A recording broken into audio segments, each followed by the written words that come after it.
Imaginez la scène. Tout le monde parle des nouvelles batteries K3680 de Tesla comme si elles constituaient la révolution ultime dans le monde des voitures électriques. Certains les comparent même au lancement du premier iPhone, tant l'attente est forte. Mais voilà qu'Elon Musk en personne débarque et les rassure. Selon lui, ces batteries sont encore loin d'être ce que Tesla peut offrir de mieux. La déclaration a fait l'effet d'une bombe, car si même l'instigateur de ce battage médiatique n'est pas totalement convaincu, la technologie est-elle vraiment à la hauteur? Et puis, comme si cela ne suffisait pas, des rumeurs encore plus audacieuses émergent. Des batteries au sodium capables de se recharger en seulement 5 minutes et d'une densité énergétique 100 fois supérieure. Trop beau pour être vrai, et peut-être l'est-il.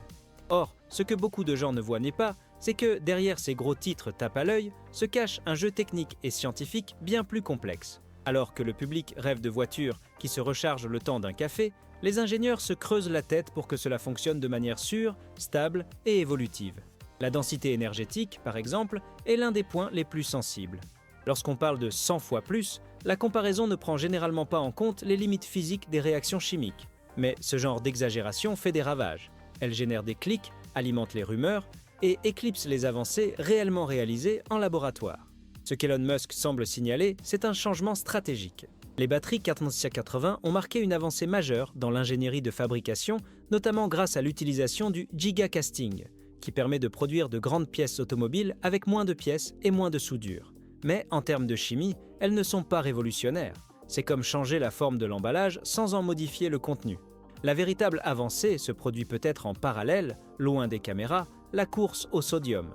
Un élément abondant, bon marché et prometteur, mais qui a encore beaucoup à prouver avant d'être commercialisé. C'est là que réside toute la beauté et le danger des promesses exagérées. Dire qu'une batterie au sodium peut se recharger en 5 minutes, c'est presque magique. Mais 5 minutes de quoi? 5 minutes pour atteindre 10%, 80%, 100%, ce sont des détails que personne ne met en avant.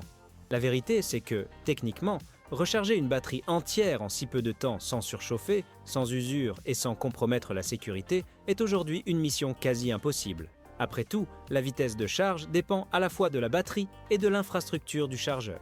Ça ne sert à rien d'avoir une Ferrari si on roule encore sur des chemins de terre. Même si le sodium a débuté comme une option secondaire, presque abandonnée, il gagne rapidement en popularité. Pendant longtemps, les batteries au sodium ont été considérées comme de simples alternatives au stockage stationnaire, comme si elles n'avaient aucune chance de concurrencer le lithium dans les voitures électriques. Mais la situation est en train de changer. Le géant chinois CATL, premier fabricant mondial de batteries, a alerté le marché en lançant la cellule Naxtra, une batterie au sodium d'une densité énergétique de 175 J/kg. Cela semble-t-il faible comparé aux meilleures batteries au lithium? Peut-être. Mais à grande échelle, ce chiffre a un poids qui dépasse largement les spécifications techniques. Cette nouvelle génération de batteries au sodium a 3 atouts majeurs dans sa manche: son prix, sa disponibilité et sa résistance au froid. Le sodium est 500 fois plus abondant que le lithium dans la croûte terrestre. Cela signifie qu'en termes de matières premières, il est possible de fabriquer beaucoup plus de batteries à moindre coût. Et si l'on ajoute à cela la capacité de fonctionner à des températures allant jusqu'à 40 degrés C, on comprend que ce n'est plus une solution de rechange. Dans les régions extrêmement froides comme l'Europe du Nord, le Canada ou certaines régions de Chine, le sodium est non seulement performant, mais peut même être la seule solution viable. Un autre point qui attire l'attention est le nombre de cycles que ces batteries peuvent supporter. CATL garantit plus de 10 000 cycles pour ces cellules sodium, soit plus du double de la plupart des batteries lithium actuelles. Autrement dit, vous pouvez utiliser, recharger, décharger et répéter ces opérations pendant de nombreuses années sans perte significative de performance. Pour les flottes urbaines, les bus électriques ou les véhicules partagés, c'est un avantage concurrentiel considérable. Et voyez, la prochaine génération de batteries sodium promet de dépasser les 200 Bouzouki-Awak d'ici fin 2025. Autrement dit, l'écart entre elles et les batteries lithium-fer-phosphate, LFP, se réduit rapidement. Le plus curieux est que, jusqu'à récemment, le marché considérait le sodium comme une solution trop bon marché pour être prise au sérieux, comme s'il n'était utile que pour les batteries de secours des maisons ou les systèmes solaires isolés. Mais aujourd'hui, la situation s'est inversée. Certains appellent déjà le sodium le nouveau lithium, et à juste titre. Avec des performances qui commencent déjà à se rapprocher de celles des batteries des voitures d'entrée de gamme, La question n'est plus de savoir si le sodium peut rivaliser, mais quand il deviendra la norme dans certains segments. En fait, Tesla elle-même semble suivre la situation de près. Bien qu'elle n'ait pas encore officiellement annoncé de modèle équipé de batteries au sodium, des rumeurs au sein de l'industrie indiquent que des tests sont déjà en cours. Ce ne serait pas surprenant, étant donné qu'Elon Musk se concentre actuellement précisément sur la réduction du coût des voitures afin de démocratiser les véhicules électriques. Et, à cet égard, le sodium pourrait être la clé. Si une cellule est suffisamment performante, bon marché, sûre et facile à déployer, pourquoi pas? Lorsqu'on entend dire qu'une nouvelle batterie a 100 fois plus d'énergie, la réaction immédiate est généralement un mélange d'étonnement et de méfiance. Après tout, ce genre de progrès relève plus de la science-fiction que de l'ingénierie pratique. Et c'est exactement ce qui a été dit à propos de certaines promesses concernant les batteries au sodium.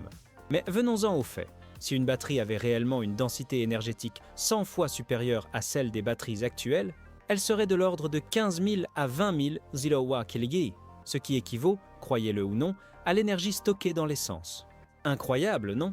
Le problème, c'est qu'avec la technologie et les matériaux dont nous disposons aujourd'hui, cela est tout simplement impossible sans violer les lois de la chimie.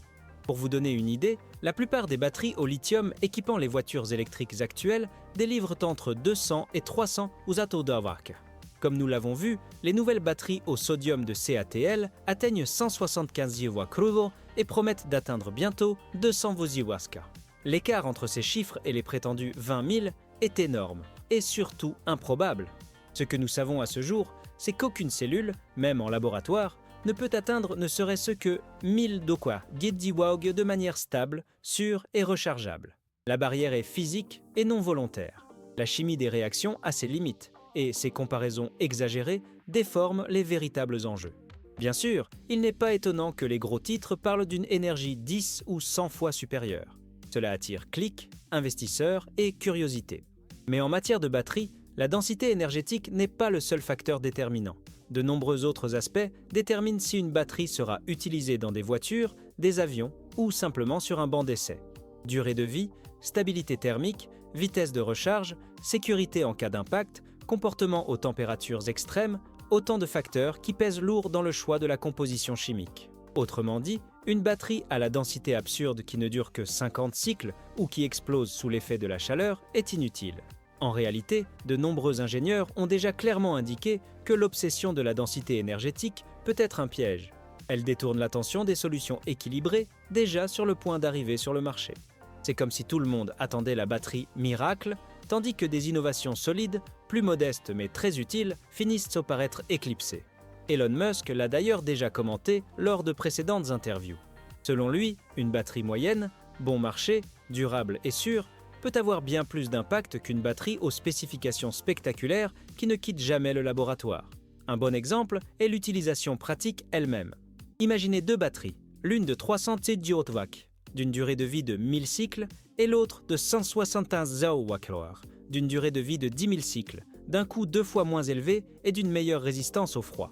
Laquelle choisiriez-vous pour une citadine? Nombreux sont ceux qui, à juste titre, privilégieront la seconde.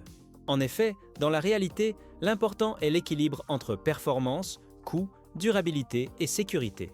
Par conséquent, parler d'une densité énergétique 100 fois supérieure, sans expliquer le contexte, est presque une illusion technique, une idée qui peut être inspirante, mais qui ne résout pas les défis actuels.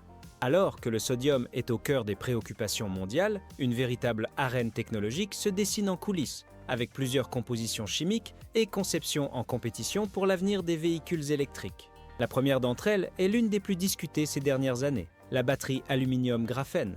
Cette combinaison d'un métal léger et d'un matériau quasi magique, le graphène, attire l'attention pour son potentiel de vitesse. En laboratoire, ces batteries ont déjà réussi à se recharger complètement en moins de 10 minutes, ce qui, avouons-le, est le rêve de tout conducteur pressé.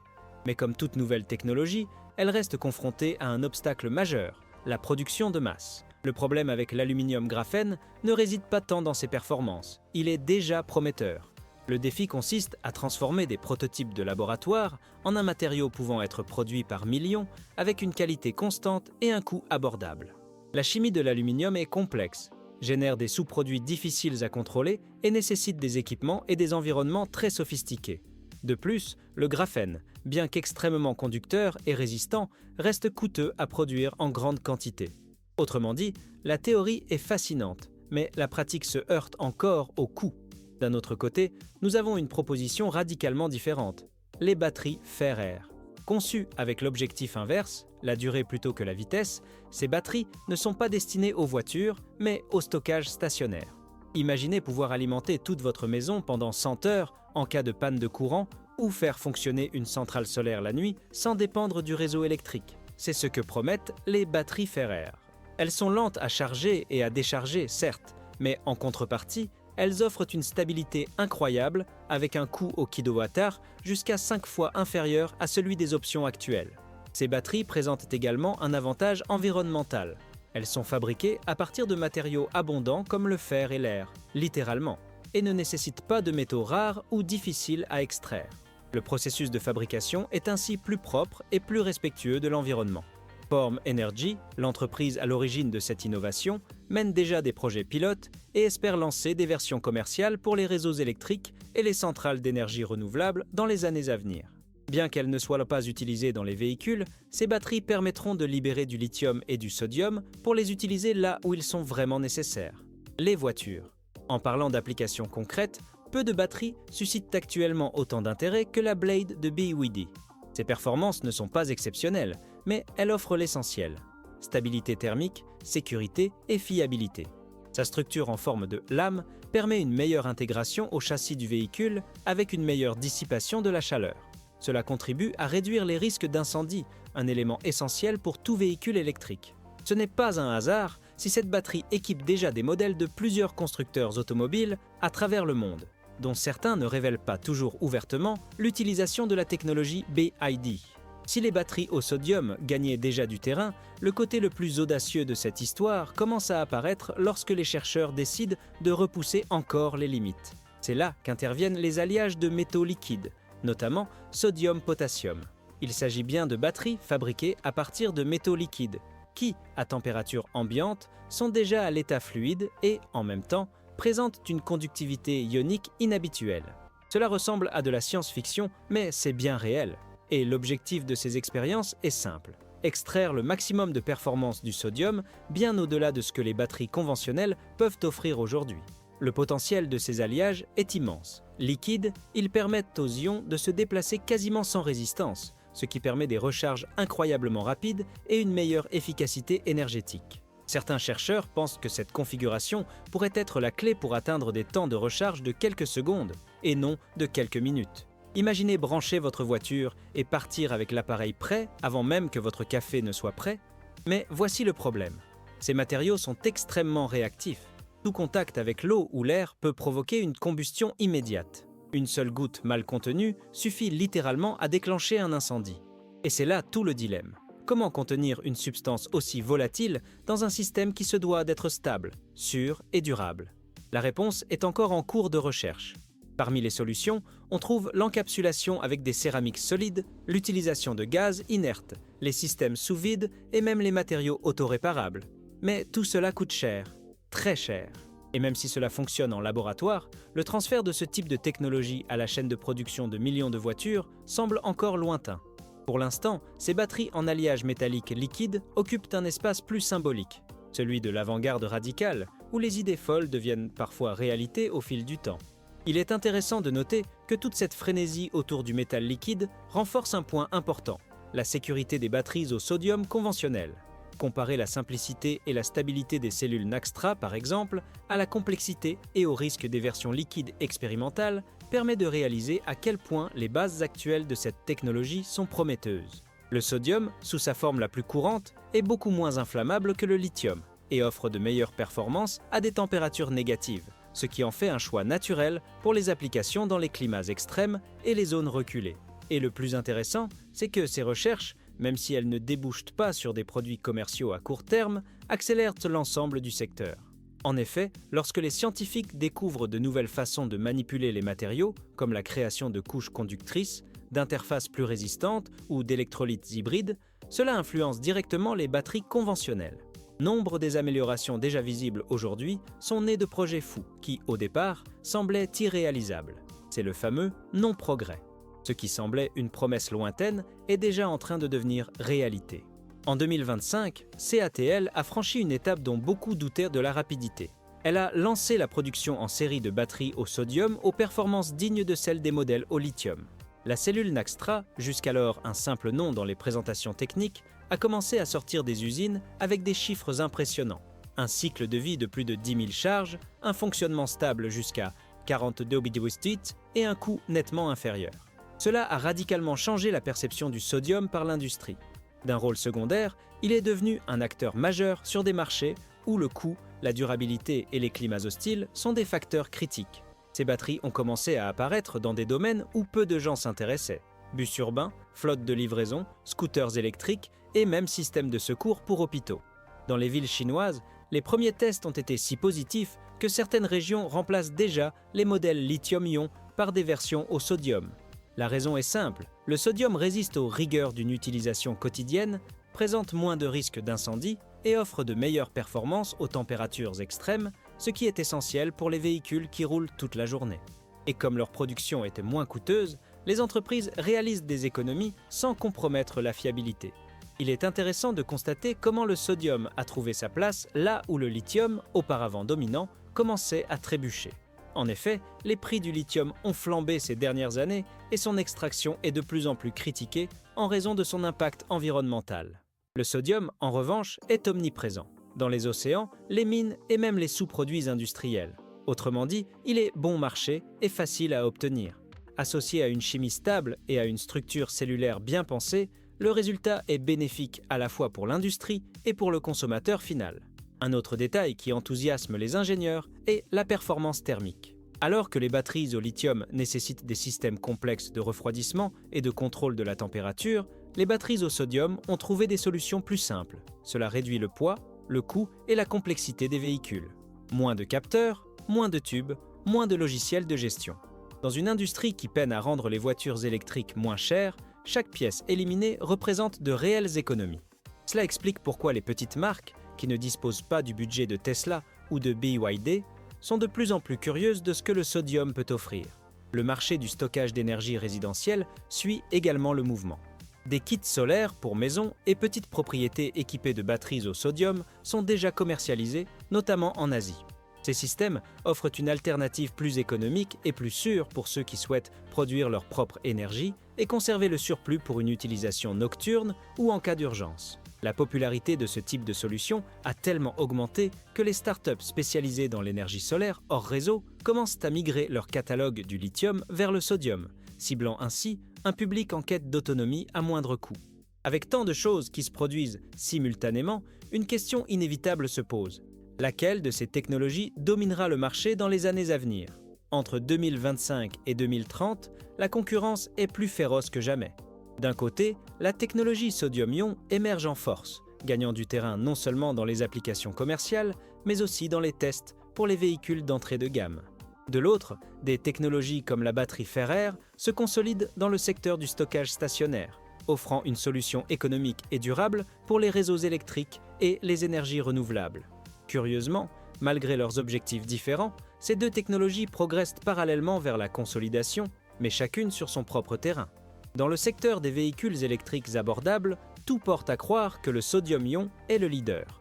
Il trouve le juste équilibre entre coût, sécurité et performance, chaque génération comblant l'écart entre le sodium et le lithium en termes de densité énergétique. De plus, il ne dépend pas de matériaux critiques comme le cobalt ou le nickel, ce qui permet de maîtriser les coûts même en période d'instabilité géopolitique. Dans un contexte où la baisse des prix des voitures électriques est indispensable pour devenir populaire, le sodium bénéficie d'un avantage presque déloyal. Et ce n'est pas une prédiction, c'est une tendance déjà en cours. Parallèlement, les batteries fer-air s'imposent progressivement comme la nouvelle norme pour le stockage d'énergie à grande échelle. Avec une densité énergétique modeste, un coût ultra faible et une durabilité exceptionnelle, ces batteries sont idéales pour compenser l'intermittence des énergies renouvelables comme le solaire et l'éolien. Dans les pays qui misent fortement sur la décarbonation de leurs réseaux électriques, comme l'Allemagne, les États-Unis et la Chine, ce type de batterie promet d'être le chaînon manquant. Il ne s'agit pas de concurrencer les batteries de voitures, mais de leur permettre de se concentrer sur ce qu'elles font le mieux, tandis que le fer se charge du reste. Mais tout n'est pas sûr. Les batteries à semi-conducteurs sont toujours en lice, même si elles sont entourées d'une aura de mystère.